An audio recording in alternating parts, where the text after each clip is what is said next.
Party में जाना चाहते हैं, उस पार्टी में कोई सशक्त माध्यम हमको नहीं मिल रहा है और किसी दूसरे पार्टी में जाना नहीं चाहते हैं। तो उन्होंने मुझे जाति का वास्ता दिया और कहा कि मैं आपका जाति हूं, मैंने पार्टी बनाया है, चला दो, झारखंड में बैठे हो तो मेरे पार्टी को चला दो।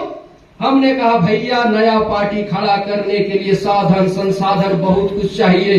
हम अनुभवी हो सकते हैं, हम संगठनकर्ता हो सकते हैं, हम मेहनती हो सकते हैं, लेकिन हम धनाढ़ व्यक्ति नहीं हैं। कहा कि सुनील जी आपके अनुभव से ही पार्टी खड़ा हो जाएगा। हमने चलो भाई, मन में आया एक बात। क्या बात आया? बेकार से बेगार भला, बेकार से बेगार भला। अब लोक हित अधिकार पार्टी 2023 में पैदा हुआ। अब पैदा हुआ मैं उस पार्टी का प्रदेश अध्यक्ष बना जिसको कोई जानते थे कि नहीं थे। तो क्या करने गया था? बेकार से बेगार भला। मैंने घर में जो बैठे था बेकार, चूंकि किसी दूसरे पार्टी में हमको किसी दूसरे पार्टी में हमको जाना नहीं था और जिस पार्टी में हमको आना था हमको सशक्त माध्यम नहीं मिल पा रहा था, परिचय नहीं था बड़े बड़े नेताओं से।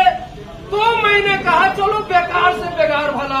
तो मैं नवंबर महीना में मैं लोक हित अधिकार पार्टी का प्रदेश अध्यक्ष का दायित्व। शांति बना के रखिए, मेरा आवाज माइक से कम नहीं है। 1.5 साल के अंदर जिस पार्टी के पास एक मेंबर नहीं था, उस पार्टी को मैंने 2024 लोकसभा चुनाव में 14 सीट पर नामांकन करवा दिया। दुर्भाग्य से 2 जगह नामांकन रद्द हो गया, 12 सीट पर चुनाव लड़ा दिया और 63-64 हजार वोट मिला 4 महीने का पार्टी को। अब लोकसभा चुनाव जब समाप्त हुआ, जब लोकसभा चुनाव समाप्त हुआ तो 4 महीना के बाद विधानसभा चुनाव। विधानसभा चुनाव में हमने 41 टिकट दिया, 41 विधानसभा में हमने टिकट दिया।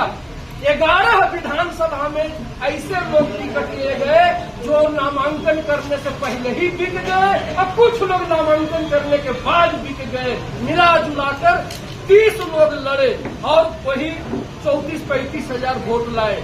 विधानसभा चुनाव के बाद मैं घर में बैठ के सोच रहा था कि मेरी पूरी जिंदगी बीत जाएगी, मैं लोक हित अधिकार पार्टी को खड़ा नहीं कर पाऊंगा और जाऊंगा तो राष्ट्रीय जनता दल में ही जाऊंगा, किसी दूसरे पार्टी में नहीं जाऊंगा। लेकिन